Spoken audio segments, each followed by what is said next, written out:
মোমবাতিটা হঠাৎ খুঁজে পেয়েছিলেন মাননীয় সেন। শুনেছেন তো সাধারণ মানুষ কি বলেছেন? চটি চাটা বুদ্ধিজীবী ওরা এসেছিল, সেদিন ওরা এসেছিল আমার পাশের বাড়ির মেয়েটার দরজায় কড়া নেড়েছিল। সেদিন ওরা এসেছিল আমার পাশের বাড়ির মেয়েটাকে তুলে নিয়ে গেছে, ছিঁড়ে খুঁড়ে রক্তাক্ত করে ফেলে দিয়েছে নর্দমার ধারে। আমরা চুপ করেছিলাম, আমরা কিছু বলিনি, কারণ আমার বাড়ির মেয়েটা নিরাপদে ছিল। তারপরের দিন ওরা আবার এসেছিল অন্য একটা জেলায়, আমার বোনটিকে নগ্ন করে পশুর মতন টানতে টানতে নিয়ে গেছিল। আমরা সেদিনও কোনো কথা বলিনি। সেদিন এই জন্যে কথা বলিনি, তার কারণ সেটা আমার জেলা ছিল না। এরপর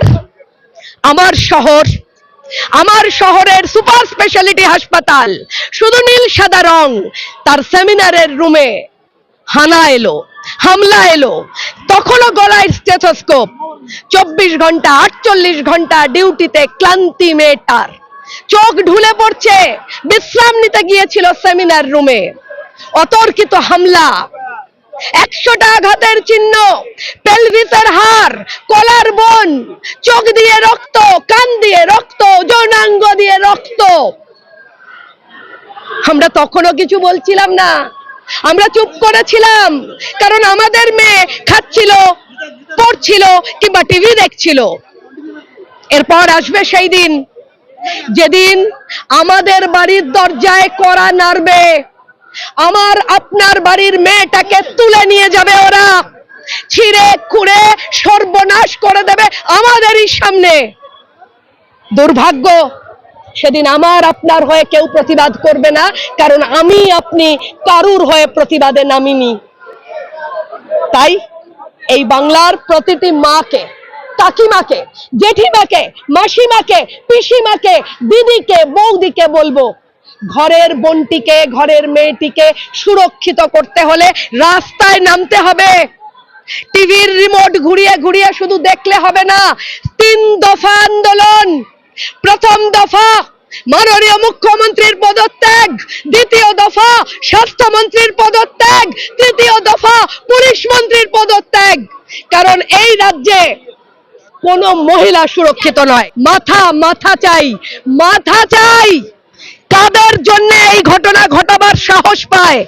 কেন মাননীয় মুখ্যমন্ত্রী সন্দীপ ঘোষকে এই জঘন্য কাজ করবার পরে আবার ন্যাশনাল মেডিকেল কলেজে ডিন হিসেবে বসিয়ে দিয়েছিলেন? ততদিন না, যতক্ষণ না সিবিআই এর চার্জশিট দাখিল হচ্ছে। সিবিআই চার্জশিট দাখিল করছে যাতে একদম ধরে ধরে যারা আসল খুনি তারা গরাদের পিছনে যাচ্ছে, ততক্ষণ পর্যন্ত ছাত্রদেরও বলবো আন্দোলন জারি থাকুক। কারা খাচ্ছেন কেক, কারা খাচ্ছেন বিরিয়ানি, সেই কন্যাদের জিজ্ঞেস করছি, কিংবা কন্যার মায়েদের যারা বিরিয়ানিটা খাচ্ছেন কিংবা কেকটা কাটছেন কিংবা 500টা 1000 হয়েছে বলে থালা বাজিয়েছিলেন, তাদের প্রশ্ন করছি। তিলোত্তমা মেয়েটি আমার, কাদম্বিনী মেয়েটি আমার শুধু একটা ডাক্তার বলে নয়, আমার আপনার ঘরের যে কোনো মেয়ে হতে পারে। তাই এর প্রতিবাদ একমাত্র একটাই প্রতিবাদ, শুধুমাত্র সন্দীপ ঘোষ, সুশান্ত রায়, সুদীপ্ত রায়, অভিজ্ঞদের নয়। মাথা চাই। কাদের জন্য এই ঘটনা ঘটাবার সাহস পায়? কেন মাননীয় মুখ্যমন্ত্রী সন্দীপ ঘোষকে এই জঘন্য কাজ করবার পরে আবার ন্যাশনাল মেডিকেল কলেজে ডিন হিসেবে বসিয়ে দিয়েছিলেন? গোটা বিচারপতিরা অবাক, বিচার ব্যবস্থা অবাক। পশ্চিমবঙ্গের মানুষ অবাক হচ্ছেন না?